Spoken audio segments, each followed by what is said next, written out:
नमस्कार, मैं हूँ राजीव व्यास। स्वागत करता हूँ एक बार फिर से आप सभी का अपने चैनल में।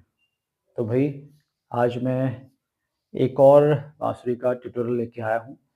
तो भई, आज का जो मेरा टॉपिक होगा, वो होगा कि बाँसुरी बजाते वक़्त आपकी बॉडी का पोस्चर कैसा होना चाहिए। अब आप कहोगे, यार ये तो अजीब-सा ट्यूटोरियल है ना? बॉडी का पोस्चर कैसा होना चाहिए? जो बड़े-बड़े फ्लूटिस्ट हैं, फ्लूट मास्टर हैं, तो वो हमेशा उनकी बॉडी का जो पोस्चर होता है वो लाइक ये होता है, ठीक है? ऑलमोस्ट, ठीक है? तो होल्डिंग और ब्लोइंग के साथ आपकी बॉडी का पोस्चर क्या होना चाहिए, वो मैं आपको बताऊँगा, राइट? बाद में तो खैर ये ऐसे ही आ जाता है।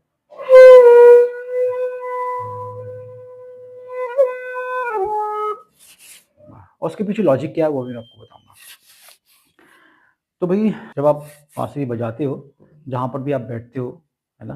अपने ड्राइंग रूम में, अपने म्यूज़िक रूम में, है ना? जैसे आप बैठते हो, तो बैठने का तरीका तो आप यही है, जैसे मैं बैठा हूँ, राइट? घुटनों को मोड़ करके किसी फ्लैट सरफेस पे आप बैठे हो। उसके बाद आपकी जो स्पाइन है, ये जो स्पाइन है आपकी स्ट्रेट होनी चाहिए। ध्यान रखिए, पहली बात तो ये नहीं, बेंड नहीं होना चाहिए, राइट? उसके बाद बाँसुरी होल्ड करना तो आपको आ ही गया, राइट? उसके बाद जब ब्लो करना शुरू करते हो तो अपना एम्ब्रोसर भी जो है सेट कर लिया, लाइक, राइट? अब जो बिगिनर्स हैं वो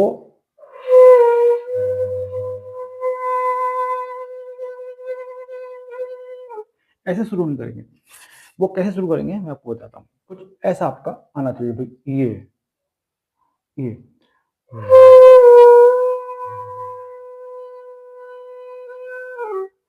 मतलब जो एम्ब्रोसर है आपका, वो ऊपर की तरफ उठा होना चाहिए, राइट? आपकी बॉडी का जो फ्लूट के साथ कोऑर्डिनेशन होना चाहिए, वो ऐसे ऊपर की तरफ होना चाहिए, ऊपर की तरफ, लाइक ये।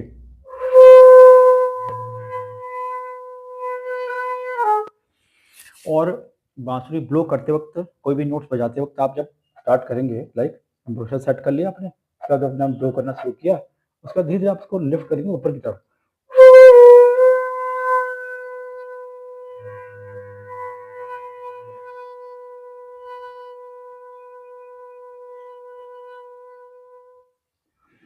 और धीरे-धीरे ऊपर से नीचे की तरफ लाएँगे।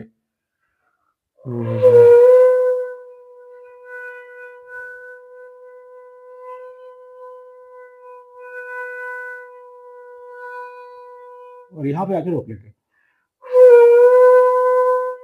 ये देखिए, तो आपका मतलब जो आपकी बाँसुरी है, आपकी बॉडी से 90 से ऊपर की तरफ होनी चाहिए, राइट? ये देखिए, ऐसे, ये 90 हो गया, इससे ऊपर, ये 90 हो गया, इससे ऊपर, लाइक ये, ठीक है? इतना।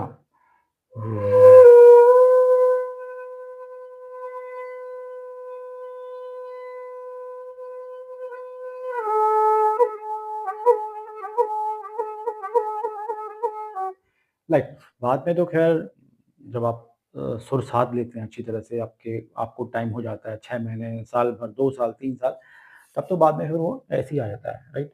ये जैसे मास्टर बजाते हैं, वैसे ही आता है। अब शुरुआत में लेकिन आपको ऐसे ही जैसे मैं बता रहा हूँ वैसे ही करना पड़ेगा। अब इसके पीछे लॉजिक क्या है, मैं उस पॉइंट ऑफ व्यू की तरफ आ रहा हूँ, राइट?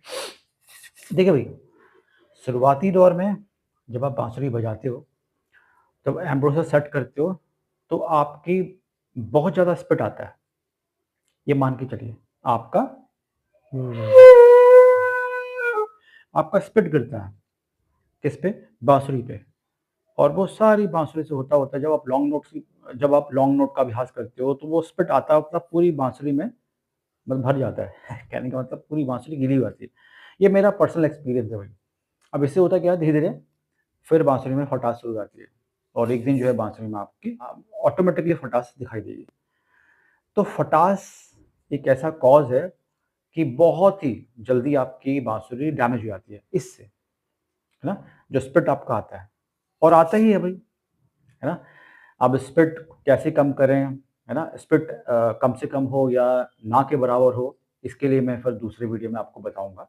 मतलब वो अनकट चीज़ बताऊँगा जो शायद ही पहले किसी ने बताई हो। हालाँकि हर कोई अपनी वीडियो में कहता है कि भई मैं वो चीज़ बता रहा हूँ, वो किसी ने भी नहीं बताई हुई आज तक, राइट?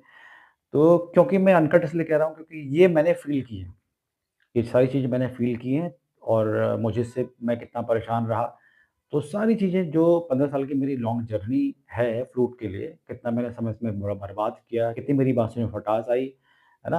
और क्यों आई, ये एक-एक पॉइंट मैं आपको बताऊँगा अपनी वीडियोज़ में। लेकिन आपसे भाई गुज़ारिश है कि वीडियो को ज़्यादा शेयर करें और कमेंट्स मुझे ज़रूर कीजिए और चैनल को सब्सक्राइब करना मत भूलिएगा। तो मैंने आपको बता दिया ना कि कैसे 90 से 90 जो एंगल है आपका उससे ऊपर क्यों जाना है। आप समझ गए होंगे मैं ऐसा क्यों कह रहा हूँ, उसके पीछे लॉजिक क्या है।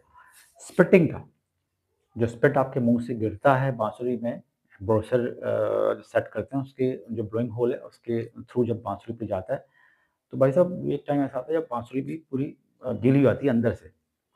तो अंदर से जब बाँसुरी गीली हो जाती है तो उसमें मॉइस्चर रहता है ना? अगर आप ठंडे देश में हैं, तब तो उसको सूखने का मतलब ही नहीं होता। कैसे सूखेगी? कंटिन्यू आप उसमें ना अभ्यास कर रहे हैं, रियाज़ कर रहे हैं, तो वो अंदर से मॉइस्चर बना ही रहता है और एक दिन उसमें फटास आती है। तो कहीं न कहीं बड़ा डैमेज हुआ या नहीं, ठीक? एक कंसर्न फ्रूट आपने ली है, राइट? है ना? और कम से कम वो 2000 या उससे ऊपर हो सकती है, तो वो बहुत जल्दी आपकी डैमेज हो गई। तो भई ये बहुत बड़ा नुकसान है। शुरुआती दौर में ये सबसे बड़ा आपका नुकसान रहता है। तो बाँसुरी में खटास जो होती है उसका मेन रीज़न मैंने आपको बता दिया। इसलिए मैं आपसे कह रहा हूँ कि रियाज़ जैसे मैंने आपको बताया वैसे ही आप करें। फिर धीरे-धीरे आपका टाइम बढ़ता जाता है, सेट होते जाते हैं आप, राइट? और 3 महीने, 6 महीने, साल भर, 2 साल आपके हो जाते हैं, तो उसके बाद फिर धीरे-धीरे आप अभ्यस्त हो गए। उसके बाद आप फिर वहीं आ जाइए।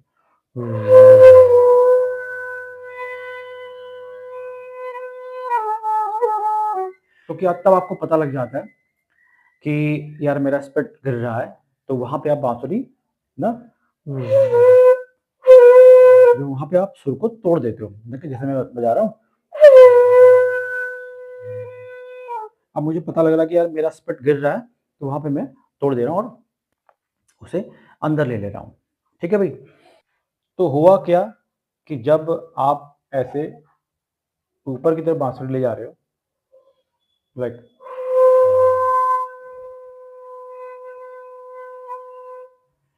तो आपका जो स्पिट है ना, वो इसमें गिरेगा ही नहीं, राइट? वो पॉसिबिलिटी है ही नहीं स्पिट गिरने की, राइट? मेरी बात समझ पा रहे हैं आप? जैसे ही आपका एम्ब्रेसर ऐसे सेट हुआ और बाँसुरी आपने 90 से ये देखिए एंगल, ये जो एंगल है, ये 90 से ऊपर हो गया, ठीक है? जब आपने ऐसे होल्ड की, तो आपका स्पिट जो है वो बाँसुरी में गिरा ही नहीं, वो अंदर ही रह गया।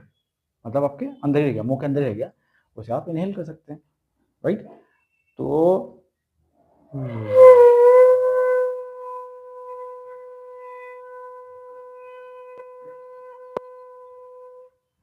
तो आपका जो स्पिट है, वो बाँसुरी में कहीं भी नहीं आया। तो इससे आप अपनी बाँसुरी को डैमेज करने से बचा सकते हैं। ठीक है भई? तो होप आपको ये वीडियो अच्छा लगा होगा, कुछ जानकारियाँ आपको मिली होंगी और ये जानकारी कैसी लगी आपको आप कमेंट्स करके मुझे ज़रूर बताइए। चैनल में नए बने हुए हैं, चैनल को सब्सक्राइब ज़रूर कीजिए और सपोर्ट करें हमें। तो चलिए, मिलता हूँ नेक्स्ट वीडियो में किसी और कंटेंट के साथ, तब तक के लिए खुश रहें, मस्त रहें, मुस्कुराते रहें। जय हिंद।